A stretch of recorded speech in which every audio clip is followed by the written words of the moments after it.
Undoubtedly, you know this, you felt this. It's another hot and steamy afternoon in our listening area. Another heat warning in effect today. Third day in a row, I believe, for a heat warning in the province. Earlier this week, of course, the UK breaking some long-standing heat records for a summer where the average temperatures usually are somewhere in the 70s, 70 degrees Fahrenheit. It felt earlier this week more like 105. And did you see the video? I mean, there was a melted airport runway, a bent railway as well in the UK due to the heat there. In fact, we have you seen this? We've broken 188 global heat records so far this year.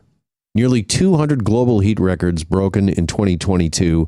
And it's got some wondering what a future that includes extreme heat, what that will look like, and are we prepared for it? And for more on that, here is Nick Badminton. He is a renowned futurist. He's the chief futurist with the Futurist think tank, and he joins us to discuss this a little further. Nick, good afternoon. Appreciate your time. It's good to be here, Jeff.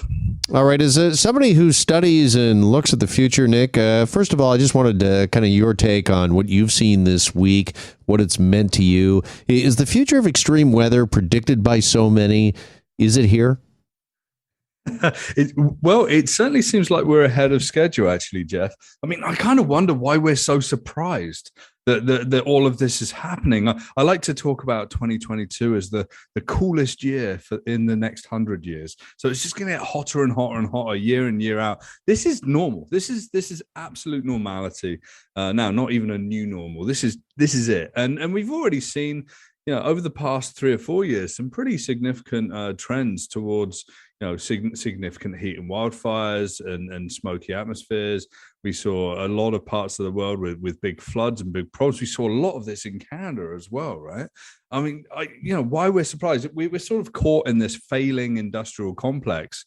How our houses are built. Like in the UK, I was there a couple of weeks ago before it got really hot. No one's got air conditioning, so 105-degree heat is a real issue, and their version of wildfires is literally houses in London being on fire, right?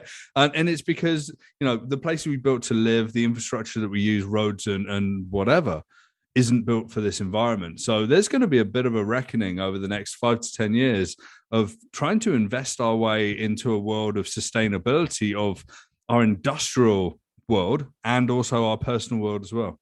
All right. Well, let's cover a few areas here. If we are living with extreme heat for the foreseeable future, I mean, I just mentioned, I'm sure you've seen this video as well, the tarmac melting at one UK airport, also a railway ties bending in the heat. When it comes to transportation, are we going to watch a lot of our infrastructure kind of crumble in a way before our eyes due to extreme heat? Well, all of this infrastructure is crumbling on a yearly basis anyway, and it has been for decades. Sure. So, I mean, we're always constantly fixing this. We're always constantly making sure that everything is tip-top and we can use it. So this is just a new version of that's affected by extreme heat. I've worked with clients to do future scenario planning, looking out to the year 2040, 2050, whatever, to wonder what, a world of extreme heat would be like in places like Saudi Arabia, Dubai, Qatar, and whatever. And, we even speculate that everyone's going to be living underground and only working at night, right? So it's kind of, are there going to be some extremes and changes? I don't think so in Canada. Are there going to be some painful times? Absolutely there is. I mean, drought as a particular trend is something that I watch. And I talk about the water energy food nexus. So these are things that are inextricably linked, right? So Canadian Drought Monitor today is saying, Southern Ontario, Saskatchewan, Northern Territories, they're all abnormally dry. So is BC's interior.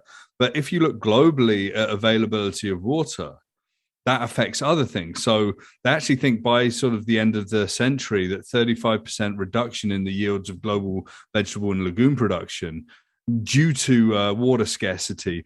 And they also think that 40% shortfall of available water across the globe by 2030, which is absolutely a reality, is going to have an effect on a whopping 98% of global electric power generation. So this cuts right to the infrastructure that we all rely on. And governments are going to be looking at, I mean, you've got Joe Biden, his government trying to get this Green New Deal through whatever. That's the sort of stuff that we need to be talking about. Big investments, $1 trillion investments in changing how we operate, getting off of our reliance of fossil fuels and building resiliency in cities and rural areas so that we can all live, good, productive lives. Yeah, when we talk about building resiliency, particularly when it comes to transportation, I mean, I'm just thinking about seeing so many in downtown Toronto, of course, construction and roads being repaved. Are we making a mistake even there, Nick, of just repaving with the asphalt, the old asphalt we always use? I mean, can it stand up to some of this extreme heat? Do we really need to start thinking, I guess, on that sort of granular level? Well, it's difficult when you're talking about a multi-million person city and it's growing and you're going to keep things moving. There's going to be a lot of band-aids in the world, and the metaphorical band-aid is going to be applied in millions of places over the next few years, because it's really difficult to turn this big ship that we're in to suddenly move quickly. So we're going to have these different steps forward. We can't just say, okay, we're going to I've made a decision. We're no longer going to burn fossil fuels and we're going to change every industry. And then no one's going to drive, internal combustion engine cars. Everyone's going to be electric or whatever. You just can't do that. There's no magic switch. This takes decades of cultural change, takes decades of just a transformation of this infrastructure and how we operate as a world. But now we have to sit down and realize that, all the politicking needs to be put aside, that we need to do something significant to actually make a difference in the world. We've got an old crumbling architecture around ourselves. And, the Industrial Revolution started nearly 300 years ago. So, we need to change as a world, and who's going to pay for it? And then who's going to do the work? It's difficult. Mm-hmm. Yeah, not only the roads. I'm thinking when it comes to major cities like Toronto, do we need to rethinking? I think you mentioned architecture a moment ago. Just how we're building condominiums and other big buildings and towers. Not only how we're building them and designing them, but the materials we're using. Do we need to start thinking about that when it comes to cities? Yeah, we absolutely do. Thinking about materials that can be more heat resistant, thinking about energy. In fact, I talk to a lot of people that do go out there and build this kind of infrastructure. We need to rethink cities in a way as well. We need to start thinking about renewable energy in the cities and on a per building basis, or even on a per home basis. Growing our own food is a huge opportunity. Heat pumps, water evaporators, all of these things are going to be things that we're going to have to consider in the modern architecture of cities. Plus, also thinking about structurally, how we conserve the water that falls on our cities. How do we take all of that snow that falls in winter and put that to some good use, right? Versus the calamity that can cause, and we know that, Jeff, right? But it's interesting. I mean, I live in Toronto as well, and I drive around, and it's like we've already dealt in Canada with very, very cold winters, and that change between very cold winters and very hot summers. It's going to get hotter and hotter. I mean, Canada's not really the place that it's going to be a huge problem versus like the Middle East and that whole band around the equator. That's when we're really going to start to see places that you literally can't live in as a human. Wow. Can I ask you just in our remaining minutes here about healthcare and the effect that extreme heat might have on our healthcare? We know we've got a healthcare system. We're hearing this from our doctors and officials, a healthcare system that's already in crisis, even pre-pandemic. The pandemic added to that. But what sort of additional stress do we believe something like living in extreme heat might place on our healthcare system, Nick?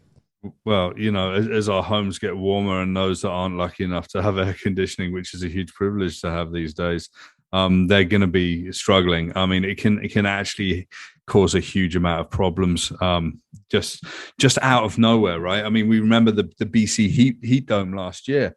Hundreds of people died because that heat dome was so ferocious. And that's what we have to worry about, is mortality rates being linked directly to climate inaction and the warming environment. So we have to work out the most vulnerable in society, how to protect them, and how to put in sort of capabilities to be able to be looked after. I was chatting with someone the other day. I can't remember exactly which city it was in, but someone in Portland in the US. And I was chatting to them, and they said, yeah, we opened up our convention center and people moved out of their homes and slept on camp beds in the convention center because the heat was so ferocious that people were literally going to be in a very difficult state of affairs. All right. Well, listen, it's a very sobering conversation, but always a good one. And appreciate your time, Nick. Thanks so much for doing this afternoon. Yeah, thanks so much. And as a human race, we're going to make it through, Jeff. So I think we're going to be okay. We just need to take action. You know it. Thank you. Nick Badminton is the chief futurist with the Futurist think tank. And we are back after a quick break here on the Jeff McArthur Show. Stay with us.